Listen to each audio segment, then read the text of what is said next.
Welcome to Talk Ottumwa, a production of Greater Ottumwa Partners in Progress. On this podcast, we'll talk about the local businesses in Ottumwa to give you the backstory to their success.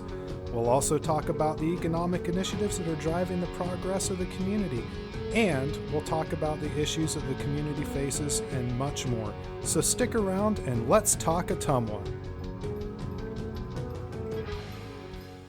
Welcome to another episode of Talk Ottumwa. As you may know, that we are in the middle of a mental health awareness series, and we've had a couple of great guests on so far, and today we have yet another fantastic guest. Her name is Kolby Streeby. She is the youth counselor for American Home Finding, working through OHS. Welcome to the program, Kolby. Thank you. Just to get us started, can you just give us a little bit of a rundown of what your role is with American Home Finding and how that plays into the mental health system with the children here in Wapello County? Yeah, so like you said, I work at Ottumwa High School, and this is starting my 6th year being up there. And I have kind of evolved this role, I guess, since the first year that I was there. I have a classroom that's located in the VOTEC building. The VOTEC is an addition that's attached to Ottumwa High School. I kind of like being over there because it's a little bit more private, and when students do come over to see me, they have privacy, and not everyone knows that they're coming over there. But again, my role is youth counselor there. When I first started this position, my title was mental health counselor, and when I would have a referral for a new student and they said that they needed to go see the mental health counselor, there was automatically red flags, and there's a stigma behind mental health. And so we just kind of changed my title to youth counselor because that seemed a little more easy flowing and less scary for students. Students can self-refer, a friend can refer them, a teacher, a parent, people in the community can reach out to me and say that they're worried about a student at OHS. So lots of different ways that students can contact me and come in to see me. Okay. You mentioned the stigma around mental health, which really is a great segue. We have noticed over the last probably decade, not only in Ottumwa but nationwide, mental health has become increasingly large talking point, especially as it pertains to children, and yet we still hear that there's a stigma attached to it.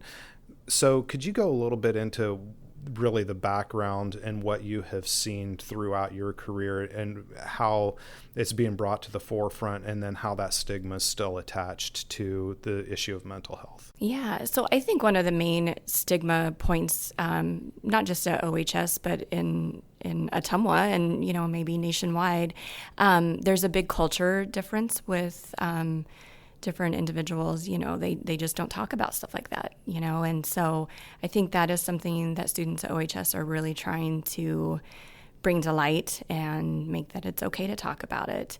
Another one is just the generational gap. Younger people, it's becoming easier for them to talk about mental health, but I have seen kind of a divide with the older generation. That's just something you don't talk about. That's something that you just deal with on your own, you deal with in private.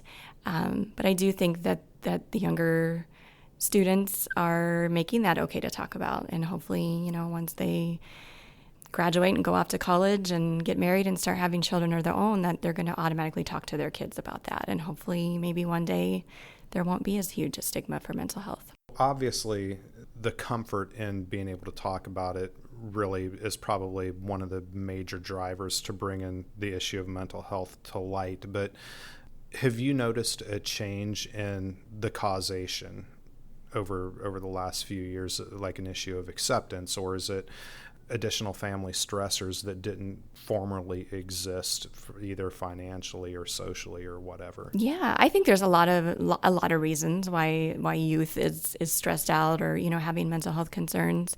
I always think back. So the Ottumwa schools, their logo is "Be the Best," which I think is an amazing logo for a school system.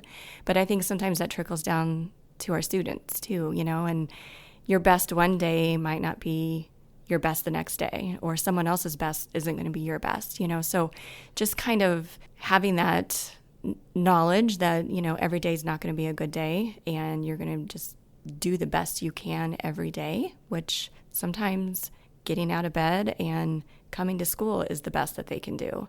And I think another thing is just teachers and adults that work with our students, they're going through a lot, so you might see them slacking off or taking a nap in class, and I'm not saying this is the case all the time, but a lot of times, they've got some things that are going on in their life, and we need to be aware of that and go easy on them. Which is clearly different from like when I grew up, where you suck it up, buttercup. Right.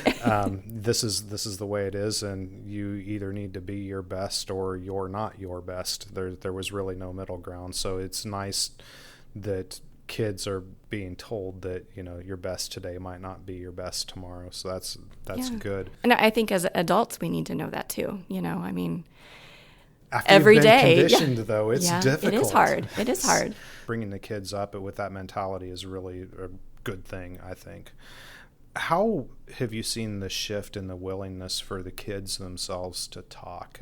I mean, has that gotten better? You say, that the kids themselves are coming down and doing self-referrals, or the students are referring other students. Have you seen that transition? Yeah, it's kind of funny that you mentioned that, because this last school year I started keeping track of a lot more data, and I noticed that I see more 11th and 12th graders than I do 9th and 10th graders. And my hypothesis for that is that they're new to the school. They don't know maybe that I'm there, but as they go throughout their school year at OHS, they know about me, and they're more willing to come down. Another thing, when a friend will refer them, that friend will come with them and kind of ease in that transition, That's awesome. So they're not doing this by themselves. So, and I will say I've had a couple that I've called down because they were referred to me, and they were very adamant about they didn't want to be there and they didn't need to talk to me. They don't need me. But then a couple of weeks later, they come back on their own, So it's not something that if they're referred to me, I'm going to make them meet with me. I want that to be their choice and do it on their own terms. You want it to be somewhat organic. That Sure. way it's actually a productive conversation. Right. I think I understood you correctly when you first began talking a cultural difference. Do you see a harder line with the lines of communication between like the Latino students or the Caucasian students? Yeah. So I obviously see more Caucasian students than other races. And I think the Marshallese community, they're probably the least seen students that I see at OHS. And, I don't know. I think that's the cultural thing. I know at the end of last year when I spoke to students about the things that they want to do this next school year, that was a big one. How do we get the word out, and how do we involve other cultures into the work we're doing behind mental health? Have you seen much of a breakthrough at all in removing some of those barriers for them? I mean, is it truly like a cultural trust issue, or is it a language barrier, or maybe some of all of that? Yeah, I honestly, I don't know the answer to that, to be honest. Okay. I don't know. Okay. I'm sure one of these days somebody will figure it out. Yeah. So what do you suspect some of the more current issues are with the students? I mean, obviously, we have seen, some of the socioeconomic issues that have been plaguing not just children but everybody over the last 3-4 years, with the economy in flux, with the COVID and the isolation and all of that. But in one of the prior conversations in this series, we talked about some of the longer generational issues that we've had that have had a negative impact on the mental health of, again, not only the teenagers but the adults in this community.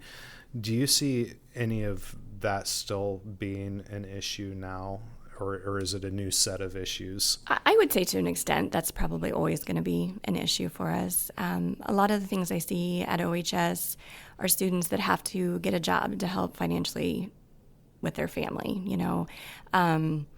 So they may be, going to school all day, they get off school, they're going to work at night.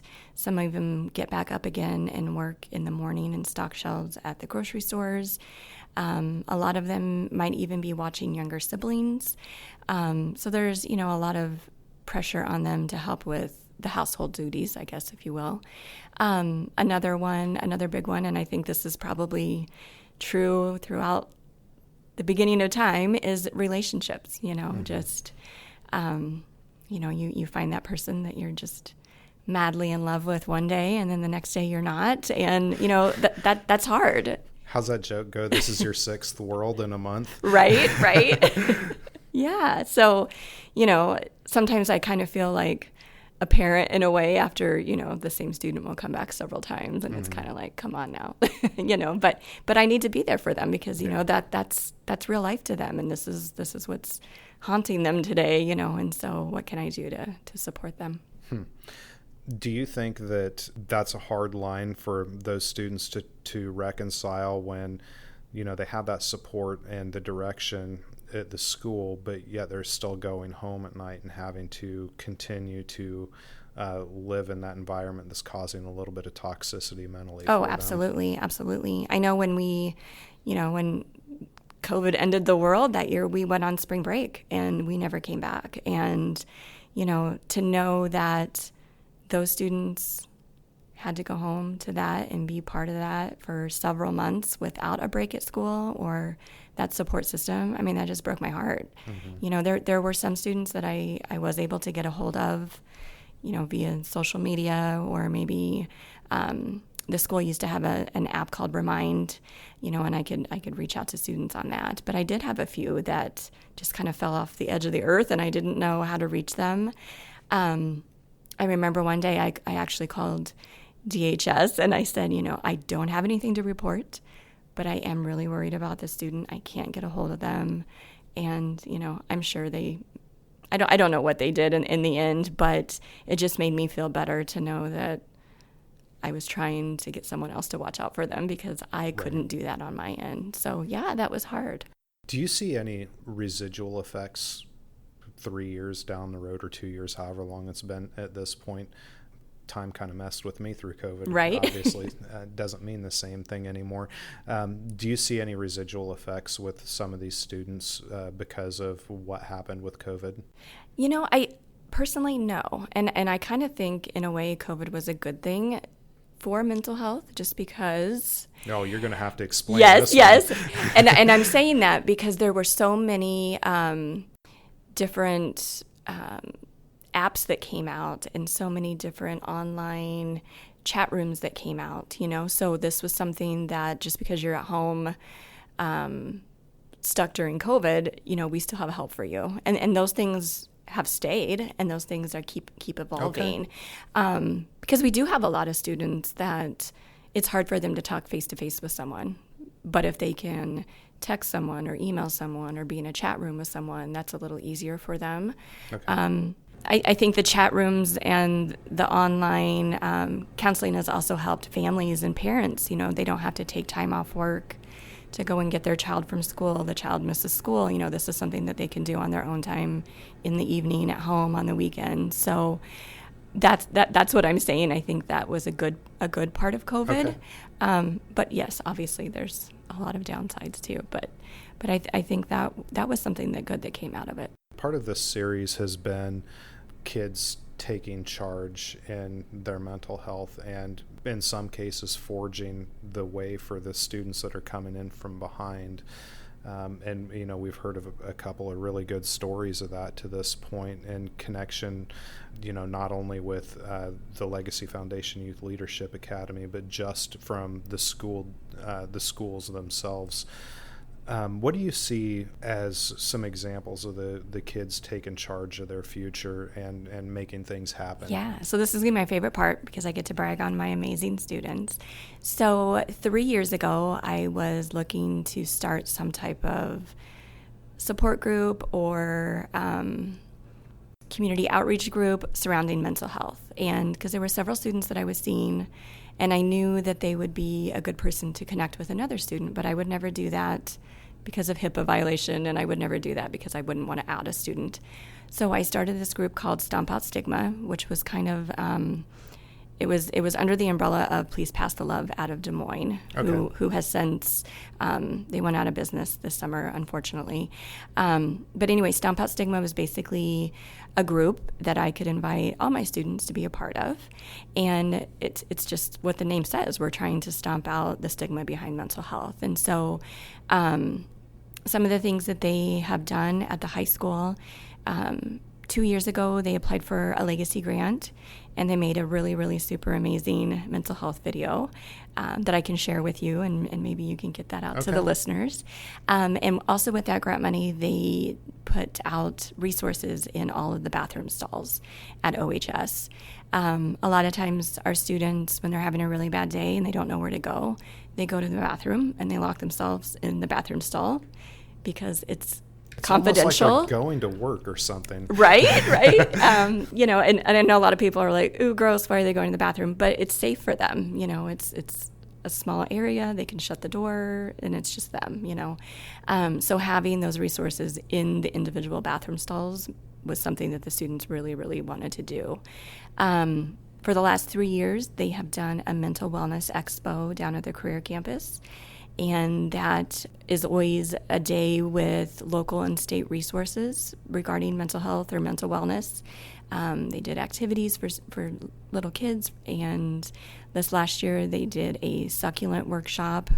Sometimes playing in the dirt is good for your mental health. Okay, I was just wondering if that was the road that you were going down. So every year they're kind of adding to that, adding more activities to their mental wellness expo. This last school year was probably the biggest year that they've done things yet. Again, they applied for a legacy grant. This year, they also included Eddyville, Blakesburg, Fremont School, and Cardinal.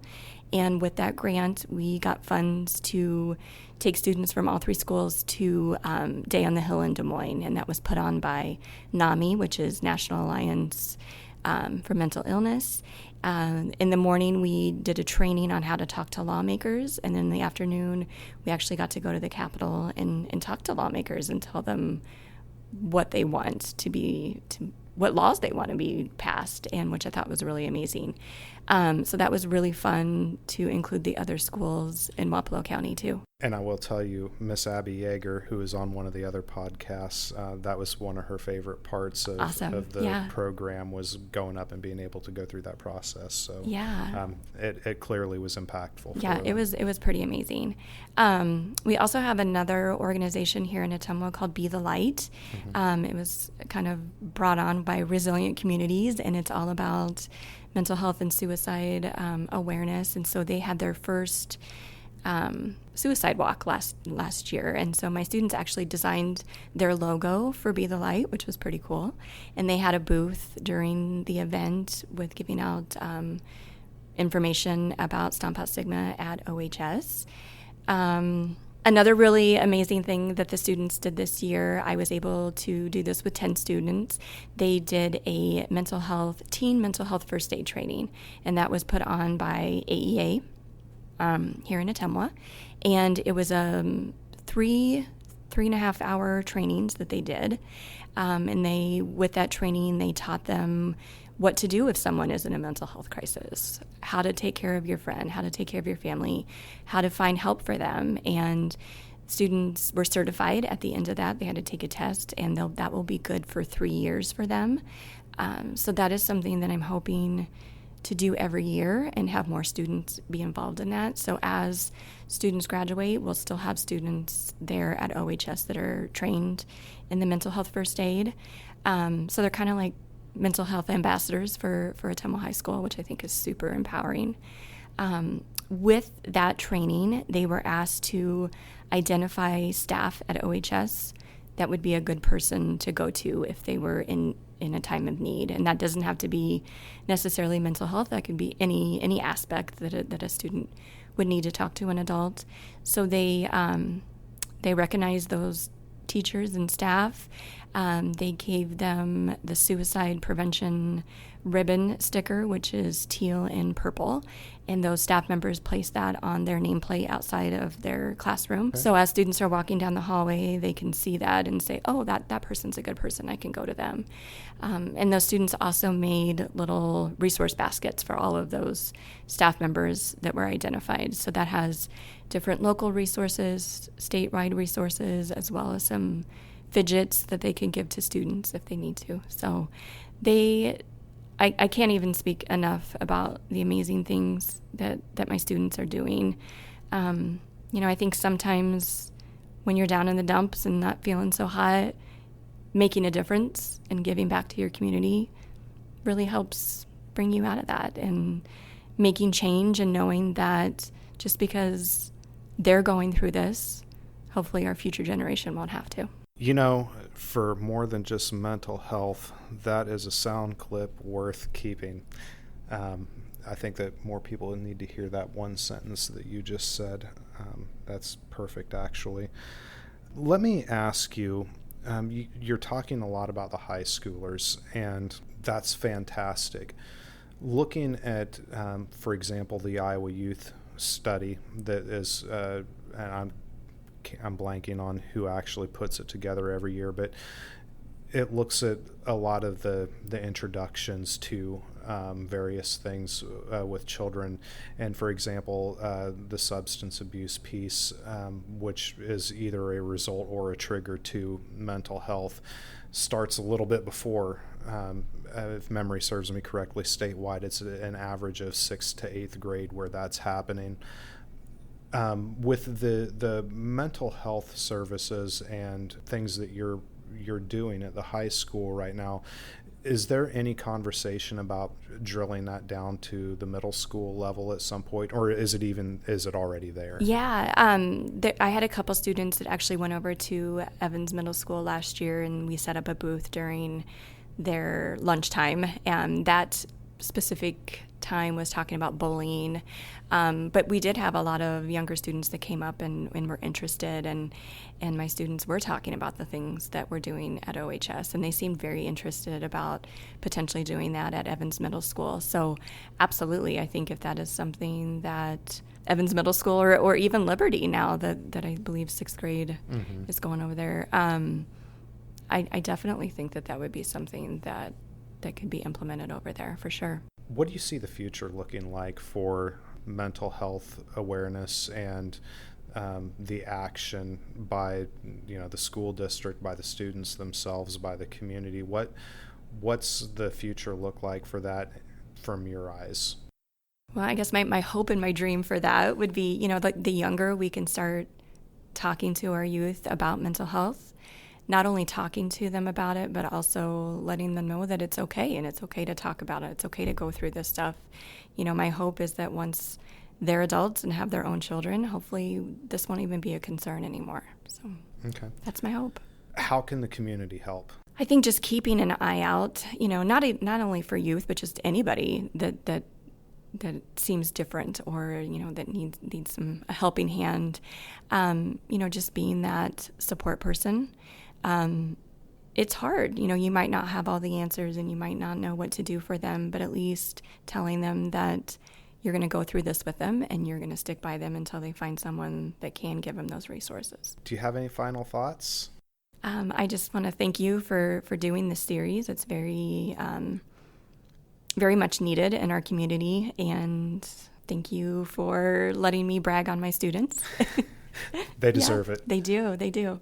All right. Well, thank you again, Kolby, for coming in, and stay tuned, everybody, for the next episode of Talk Ottumwa.